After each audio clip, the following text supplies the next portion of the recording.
Student solution.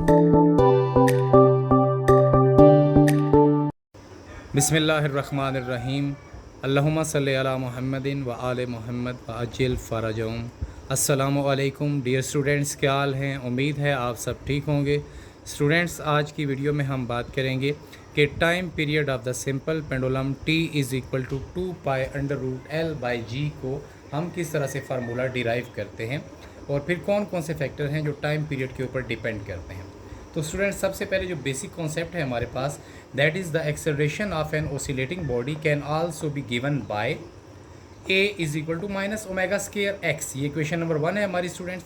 इसके अंदर अगर हम देखें तो हम कह रहे हैं कि एक्सेलरेशन जो है, एक्सेलरेशन वाइब्रेटिंग बॉडी का, that is equal to minus omega square x जो है स्टूडेंट्स वो डिस्प्लेसमेंट है from p to o to p या o टू q।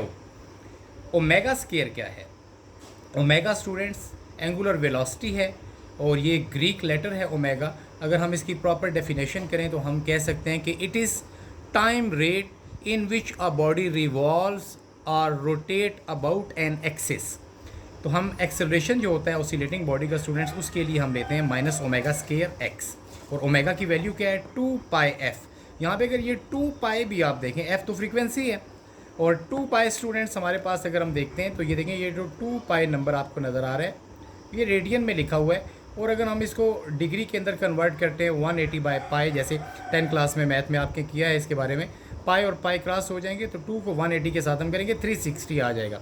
तो 360 आपको पता है 360 डिग्री एक पूरा कंप्लीट रोटेशन होती है सर्कल के अंदर।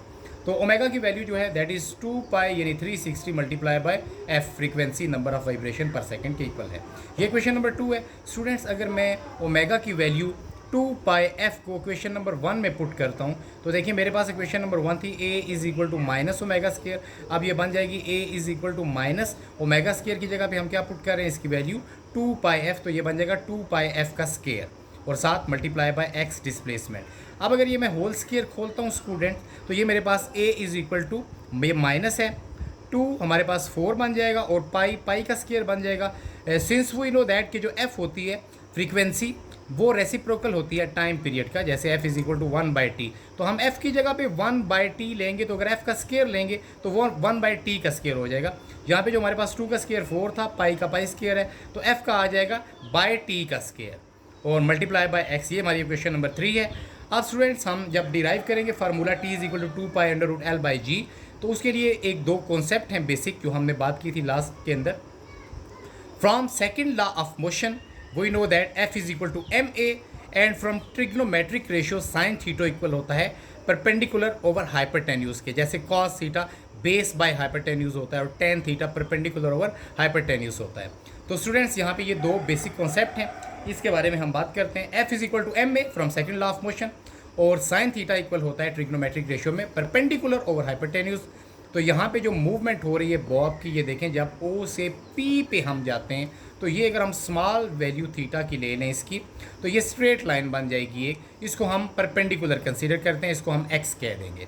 यानी साइन थीटा के अंदर जो हम परपेंडिकुलर ले रहे हैं वो हमारे पास ये डिस्प्लेसमेंट है x और हाइपरटेन्यूज जो है स्टूडेंट्स वो लेंथ ऑफ द स्ट्रिंग है, यानी जिसके साथ हमने बॉब को मैस को अटैच किया हुआ है वो जो लेंथ है दैट इज़ हाइपरटेन्यूज। तो हम साइन थीटा की जगह पे ले लेंगे परपेंडिकुलर और हाइपरटेन्यूज यानी x/L। उसके बाद हम आगे चलते हैं स्टूडेंट्स। लास्ट वीडियो के अंदर हमने तफसील के साथ बात की थी कि यहाँ पे जब ये बॉब O से P की तरफ आती है तो इस जगह पे हम इसको दो इसके रेक्टेंगुलर कंपोनेंट्स में डिवाइड करते हैं, fx f cos थीटा और fy f sin थीटा। और हमें पता है कि जो f cos थीटा होता है वो हमारे पास क्या है, यहाँ पे देखें वो mg cos थीटा, यानी कि जो वेट ऑफ द बॉब है w is equal to mg cos theta, fx वाला वो force of tension pulling force के इक्वल हो जाएगा, यानी कि T is equal to force of tension जो है रस्सी के अंदर खींचने वाली कुव्वत वो कॉस थीटा के इक्वल हो जाएगी।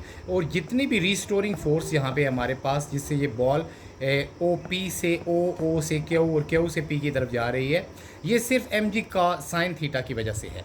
तो हम कह सकते हैं कि जितनी भी रिस्टोरिंग फोर्स है that is equal to minus mg sine theta, minus हम इसलिए लेते हैं कि अगर हम फोर्स को उस तरफ लेके जाएंगे बॉडी इस तरफ डिस्प्लेसमेंट कवर करेगी। तो f रिस्टोरिंग फोर्स जितनी भी है students, so restoring force is only provided by mg sine theta not by cos theta, क्योंकि cos theta force of tension रस्सी के अंदर जो पुलिंग फोर्स है खींचने वाली उसके इक्वल हो जाएगा। तो हम कह सकते हैं restoring force minus M G sine theta के इक्वल है। साइन थीटा की स्टूडेंट्स अभी हमने बात की है कि इसकी वैल्यू है एक्स बाय एल, यानी परपेंडिकुलर ओवर हाइपोटेन्यूज। अगर मैं इस इक्वेशन के अंदर साइन की वैल्यू पुट करता हूँ तो ये मेरे पास बन जाएगा F is equal to minus M G, sine की जगह पे एक्स बाय एल आ जाएगा। इसको हम इक्वेशन नंबर 5 ले लेते हैं। अब अगर स्टूडेंट्स हम इक्वेशन नंबर 5 को इसको इक्वेशन नंबर 4 के साथ कंपेयर करते हैं, सेकंड लॉ के साथ, देखें comparing equation 4 and 5, we have यहाँ पे हमारे पास एम ए है एफ की वैल्यू, और यहाँ पे हमारे पास एफ की वैल्यू रिस्टोरिंग फोर्स की वैल्यू है minus M G X by L. तो यहाँ पे स्टूडेंट्स आपको नज़र आ रहा है कि देखें अगर मैं एम को और एम को आपस में क्रॉस कर देता हूँ, ये एम और ये एम हम आपस में कट कर देते हैं, उसके बाद हमारे पास जो वैल्यू रहती है एक्सेलरेशन की, दैट इज इक्वल टू देखें minus ji x divided by l आ जाती है। इसको हम इक्वेशन नंबर 6 कह देते हैं।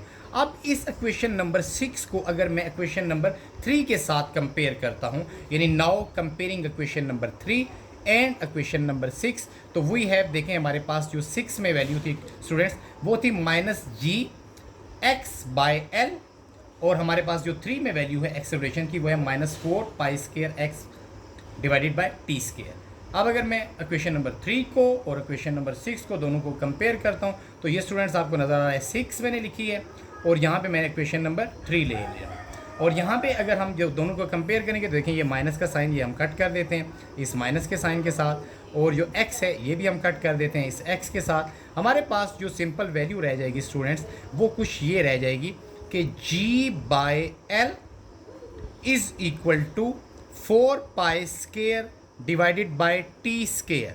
अब हमारा टारगेट था स्टूडेंट्स कि हम इसको में से टी स्केयर निकालना है पे हमने, ताकि टाइम पीरियड हम निकाल सकें। तो टी स्केयर को मैं अगर इस साइड पे ले आऊँ जी वाली पे, ये देखें ये टी स्केयर को मैं ले आऊँ यहाँ पे, और जी इस पोजीशन पे आ जाएगा, जैसे क्रॉस मल्टीप्लाई में जी वहाँ पे चला जाएगा और टी स्केयर इस साइड पे आ जाएगा। सामने था हमारे पास 4 पाई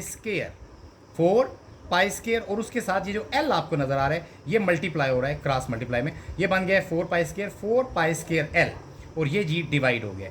अब स्टूडेंट्स हमें टी स्केयर नहीं चाहिए, हमें टी की वैल्यू चाहिए। तो स्केयर ख़त्म करने के लिए हम इस वैल्यू के ऊपर रूट ले लेते हैं। यहाँ पे देखें स्टूडेंट्स मैं इसके ऊपर रूट ले लेता हूँ।